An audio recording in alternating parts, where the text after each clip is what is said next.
What's up, GitHub? Dude, I love GitHub. All right, here we go. I'm just gonna get right into it. We had an old version. This is the new version. I'm gonna link it all down below. All right, so here we go. This is the advanced function. So basically what happens is you input a start address, you input a destination address, and then the Google Sheet feeds your info into a little URL that we use, and then into this website. But I believe the website is down because I tried to open it and there was no data. But typically we would have things like distance, we would have site name, brand, and transaction time. It would always be relatively up to date, which is great. I prefer this website over other websites because it was the most accurate in my experience, in my research, and the layout of the data was just fantastic. It was just perfect for Google Sheets, perfect for exporting right out. That's why I used it. So typically, the workflow, the sort of chain of events in this would be an import URL function. So of our specific URL with parameters that we've defined. This is the coolest part.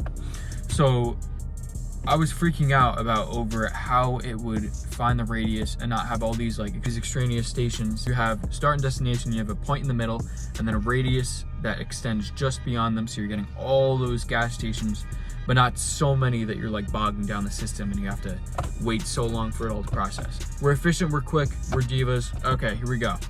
So import HTML, table number 5. That is the table where all the data is. It should have data and it doesn't because our website is not working. Okay, so data's all here. We can envision it. Next step, it gets fed into this little distance to start. So it takes Google Maps distance, app script. We'll get to that later. It hooks them to the Google Maps API. So we get the address of the starting location and the address of this specific gas station, and then getting that as it plugs it into Google Directions, get the actual driving distance, and then we get the distance to the destination, and then we come over here and add them, which probably could have been combined into one column, but you know, I'm a visual. It's very visual. It's very hands-on. It's very Google Sheets. Je ne sais pas. It's very je ne sais pas. Okay.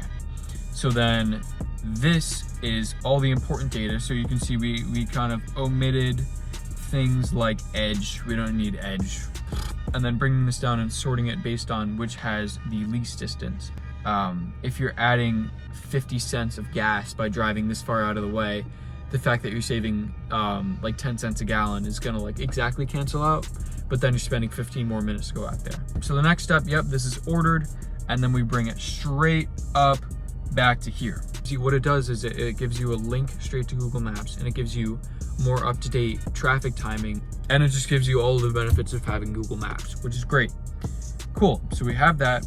We have time added, additional cost, additional mileage, which are just very useful when you're deciding which gas station you should visit. It's a little bit more autonomous. It gives you a little bit of decision. And then finally, the gas price. Intuitive. No, I just really like it. This is gonna turn into a video essay now, so. There's no reason why I made it. That's why I love making things within limits. If you guys are familiar with Scratch, it's a coding program where you use blocks to code. And people are out there just making 3D games like Minecraft within the limit of not even having a 3D engine.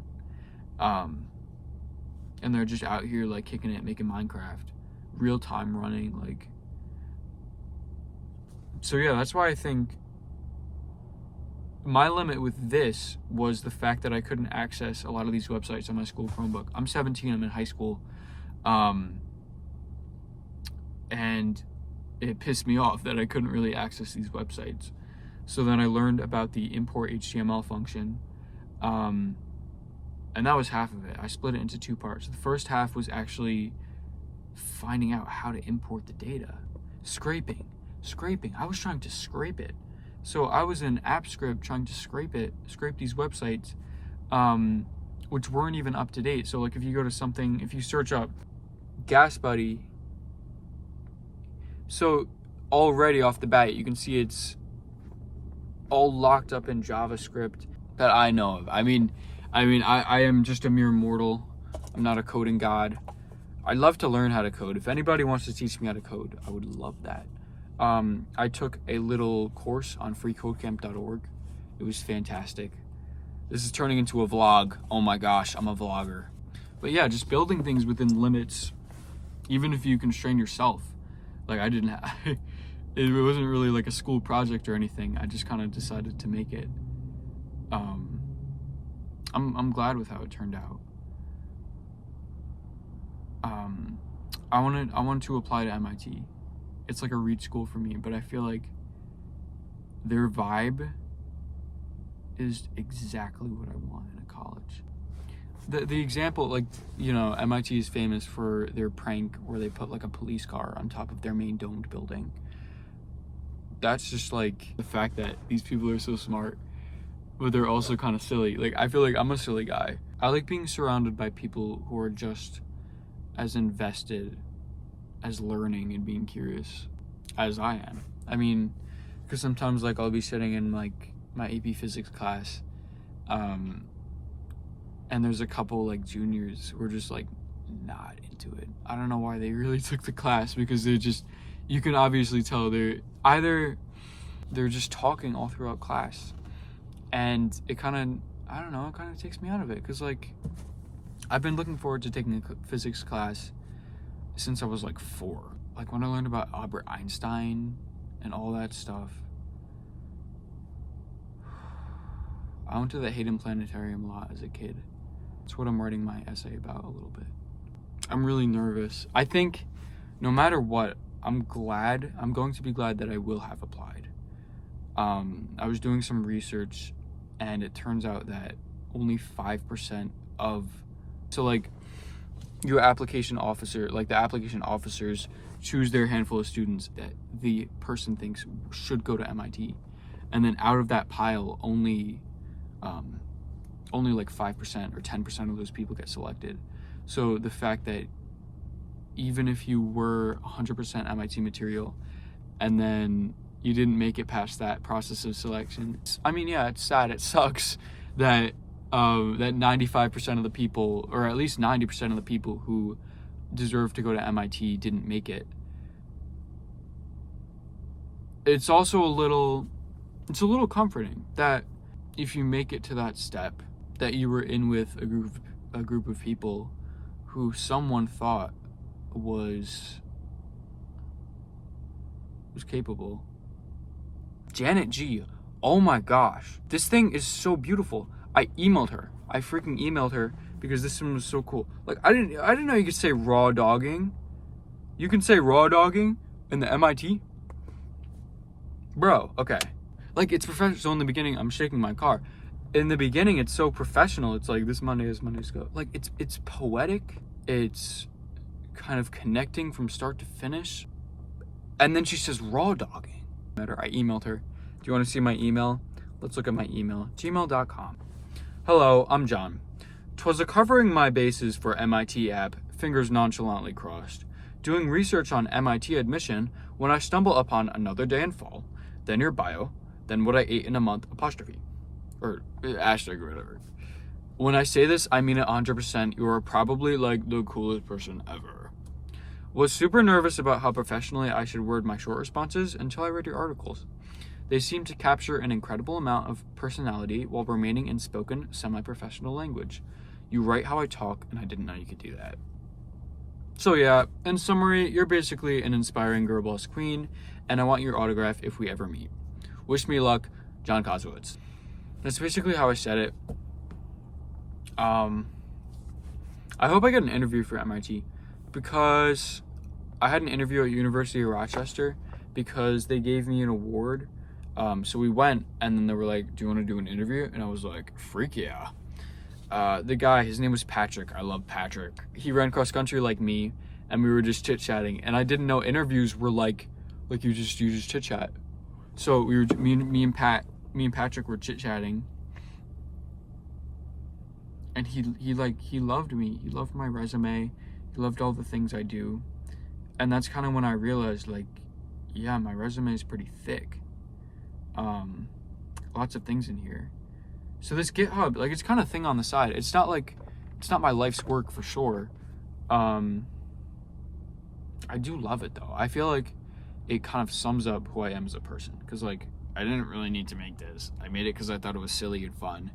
My friend Lucas was like, why did you make this? Don't you know that you're only saving 3 cents? And I'm like, yeah, that's 3 cents I have to buy more gas. I can buy more gas. I can buy, like a third of a Taco Bell Crunchwrap, or I can buy like a 100th of a Taco Bell Crunchwrap. Yeah, 3 cents. It was like $3. Mm-hmm. But yeah, it's like, it's just it's so fun and cool. And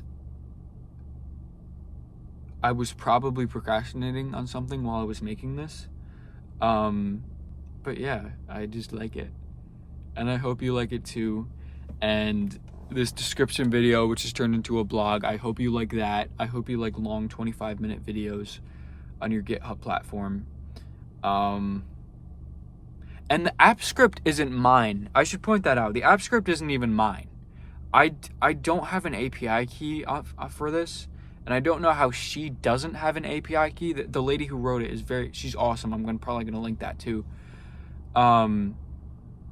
I don't know how she doesn't have an API key and she's giving away like free access to the Google Maps API. I think it's free. I haven't had to pay yet, so she might have. Big website though, too. So yeah, and hit me up if you. Here's what actually happened. About a few months ago, I was gonna turn it into a web app because I was like, freak yeah, I want to go to MIT. I'm turning this into a web app. And then I had to use like serverless functions like Vercel, and Node.js. And I tried so hard. I was in it. I was on YouTube. I was on AI. I was on Gemini. I was on ChatGPT, and I was on Claude. Claude could not vibe code this at all. It could not. Just because of the security concern, because I wanted it to access like GPS data right off the bat. Like, you know how you can open up a new website, you click allow, and then it just has it. So much more convenient, because that's the hardest part. The most difficult part when you open this up is inputting where you are and where you want to go, because you gotta like type it in, you gotta have all the details. But the fact that you have to go in there and type in, still a pain in the butt, which is why the web app would have been awesome. So I used Vercel. I still have the free account. And I made a little website, very basic. I took an HTML course and a JavaScript and a CSS course on freecodecamp.org. I aced it. It was great. I made my little coffee website. I made my little cat form. What cat do you like? I loved it. And then I realized that I was still like 5 bajillion years behind Node.js. Like Node.js, I did not understand it at all. It was like a whole different language. And I guess it is a whole different language. If you guys want to like, if y'all want to reach out and like walk me through it, how to do it, and then like XY problem, maybe I don't even need serverless functions and Node.js. Maybe I could just do it like some way easier way. Because it was about the fact that you had to import the website, which you couldn't do normally, but it had to be your specific website too, which was big. Just like to put you in your specific longitude and latitude data. Here we go. Let's see if my Chromebook is still synced up. Latitude and longitude data. That's where I am right now. No, wait, no. That's the MIT campus. Never mind. That's where MIT is right now. To get that for each user was difficult. Getting past cores in the browser, no bueno. Muy difícil. So yeah, hit me up. That's the end of my video turned blog. I hope you enjoyed it. I hope you get some use out of this app, this web app, that you can use on your school Chromebook if you want, if you're still in high school or middle school or elementary school, you know, like those elementary schoolers who have cars. Hopefully this website comes back online and it's not void of data for the rest of its life. My school actually nuked AppScript, so it doesn't even work on my Chromebook anymore. So yeah, that's the end of my video. Peace out.